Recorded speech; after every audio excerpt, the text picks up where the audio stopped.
नमस्कार, मैं हूँ रितिका शर्मा और आप देख रहे हैं मृदुभाषी की खास पेशकश नेशनल बुलेटिन, जिसमें हम आपको बताएंगे हमारे देश समाज से जुड़ी आज की वह तमाम बड़ी खबरें जो आपको जानना जरूरी है। तो चलिए शुरू करते हैं आज की बड़ी खबरों का रिवीजन। शिवसेना नाम और तीर कमान सिंबल मिलने के बाद अब शिंदे गुट ने महाराष्ट्र असेंबली में बने शिवसेना के ऑफिस पर दावा ठोका है। शिंदे गुट के विधायकों ने ऑफिस को अपने अधिकार में ले लिया। इस पर उद्धव ठाकरे ने कहा, हमारी पार्टी का नाम और चुनाव चिन्ह छिन गया है, लेकिन ठाकरे नाम कोई नहीं छीन सकता। चुनाव आयोग को भंग कर देना चाहिए। उद्धव ने कहा, चुनाव आयोग के फैसले के खिलाफ हमने सुप्रीम कोर्ट का रुख किया है। महाराष्ट्र में जो कुछ चल रहा है, अगर उसे नहीं रोका गया तो 2024 का लोकसभा चुनाव देश का आखिरी चुनाव हो सकता है। इसके बाद यहाँ तानाशाही चलेगी।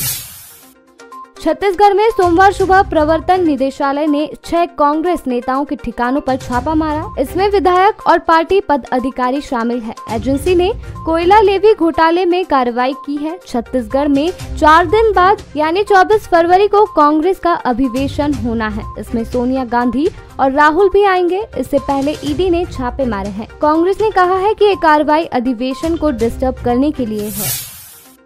पूर्व केंद्रीय मंत्री और जनता दल यूनाइटेड के संसदीय बोर्ड के अध्यक्ष उपेंद्र कुशवाहा ने मुख्यमंत्री नीतीश कुमार का साथ छोड़ दिया है। कुशवाहा ने सोमवार को पटना में प्रेस कॉन्फ्रेंस की और जेडीयू से इस्तीफे के साथ अपनी नई पार्टी राष्ट्रीय लोक जनता दल का ऐलान किया। वे इसके राष्ट्रीय अध्यक्ष भी होंगे। 18 साल में ये तीसरी बार है जब उपेंद्र कुशवाहा ने नीतीश का साथ छोड़ा है। इससे पहले उन्होंने 2005 और 2013 में नीतीश का साथ छोड़ा था। कुशवाहा ने नीतीश से अलग होने के बाद 2013 में नई पार्टी बनाई थी। ये दूसरी बार है जब उन्होंने नई पार्टी का ऐलान किया। कर्नाटक में आईफोन के लिए एक डिलीवरी बॉय की हत्या का मामला सामने आया है। घटना कर्नाटक के हासन की है। 20 साल के युवक ने हत्या इसलिए कर दी क्योंकि उसके पास मोबाइल खरीदने के पैसे नहीं थे। पुलिस ने आरोपी को गिरफ्तार कर लिया है। बताया जा रहा है कि आरोपी ने डिलीवरी बॉय की लाश को 3 दिनों तक घर में रखा, फिर शव को रेलवे स्टेशन के किनारे फेंक कर जलाने की कोशिश भी की। दिल्ली में AIM के राष्ट्रीय अध्यक्ष और सांसद असदुद्दीन ओवैसी के घर पर पथराव हुआ है। घटना रविवार शाम करीब 5:30 बजे हुई। तब ओवैसी जयपुर में थे। 36 अशोका रोड पर बने इस घर में काम करने वाले लोगों ने उन्हें घटना की जानकारी दी। इसके बाद ओवैसी ने सांसद मार्ग पुलिस थाने में शिकायत दर्ज कराई, जिसमें आरोप लगाया है कि उपद्रवियों ने उनके घर पर पत्थर फेंके और खिड़कियों के कांच तोड़ दिए। ओवैसी ने 2 वीडियो ट्विटर पर शेयर किए हैं। पटना के फतुहा के जेठुली गांव में पार्किंग विवाद की फायरिंग में अब तक 3 लोगों की मौत हो गई है। इसके विरोध में दूसरे दिन सोमवार सुबह से दोपहर तक फिर उपद्रव हुआ। सुबह सुबह मुख्य आरोपी बच्चा राय के भाई उमेश राय के घर गोदाम और मैरिज हॉल में पीड़ित गुट ने आग लगा दी। दोपहर 12:30 बजे अंतिम संस्कार करके लौट रही भीड़ ने पुलिस पर फिर पथराव कर दिया। पुलिस ने 4 राउंड हवाई फायरिंग की। आरोपी के घर पीड़ित परिवार धरने पर बैठ गया है। इलाके में तनाव बना हुआ है। 300 से ज्यादा जवान तैनात हैं। मोरबी ब्रिज हादसे में गुजरात सरकार की 5 सदस्यों वाली SIT ने प्राइमरी रिपोर्ट सबमिट कर दी है। इस रिपोर्ट में खुलासा हुआ है कि पुल की 49 केबल में से 22 में जंग लग चुकी है। SIT का मानना है कि ये 22 तार पहले ही टूट चुके होंगे। जब पुल पर लोगों की तादाद बढ़ी तो बाकी 27 तार वजन नहीं उठा पाए और टूट गए। मोरबी हादसा 30 अक्टूबर 2022 को हुआ था। इसमें 135 लोगों की मौत हो गई थी। SIT में IAS राजकुमार बोनीवाल, IPS सुभाष त्रिवेदी, राज्य सड़क और भवन विभाग के सेक्रेटरी, एक इंजीनियर और स्ट्रक्चरल इंजीनियरिंग के एक प्रोफेसर सदस्य थे।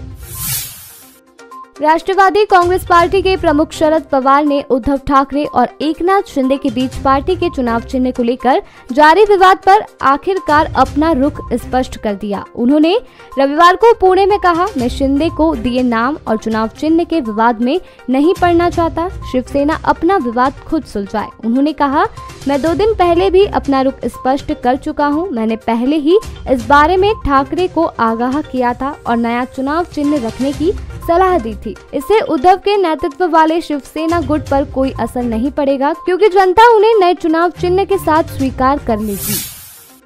हरियाणा के पानीपत में त्रिपुरा के पूर्व सीएम एवं राज्यसभा सांसद और हरियाणा बीजेपी के प्रभारी बिप्लब देव की गाड़ी हादसे का शिकार हो गई। गनीमत यह रही कि हादसे में पूर्व मुख्यमंत्री बिप्लब देव बाल बाल बच गए, मगर हादसे में उनके गनमैन त्रिपुरा पुलिस के इंस्पेक्टर को चोट लगी है, जिन्हें इलाज के लिए नजदीक के ही अस्पताल में भर्ती करवाया गया है। हादसे की सूचना मिलने पर मौके पर ट्रैफिक थाना पुलिस, समालखा थाना पुलिस पहुंची। स्थिति को संभालते हुए यातायात को सुचारू करवाया। यहां से सांसद बिप्लब देव दूसरी गाड़ी में बैठकर जिला अध्यक्ष अर्चना गुप्ता के आवास पर पहुंचे। जम्मू कश्मीर के पूर्व मुख्यमंत्री और पीडीपी चीफ महबूबा मुफ्ती ने रविवार को कहा, बीजेपी भारत को भाजपा राष्ट्र बनाना चाहती है। उन्होंने कहा कि भाजपा जम्मू कश्मीर को प्रयोगशाला मानता है। यहाँ पार्टी प्रयोग करती है, फिर उसे पूरे देश में लागू करती है। उधर राहुल गांधी ने गुलमर्ग में पार्टी नेताओं के साथ बैठक की। राहुल ने कहा कि सरकार असल मुद्दों से लोगों को ध्यान भटकाने के लिए जम्मू कश्मीर में अतिक्रमण विरोधी अभियान चला रही है। सरकार ने जम्मू कश्मीर के लोगों के लोकतांत्रिक अधिकारों को छीन लिया है। अभी के लिए इतना ही। कल फिर हाजिर होंगे दिन भर की हुई बड़ी खबरों के साथ। तब तक के लिए मृदुभाषी को सब्सक्राइब करना ना भूलें।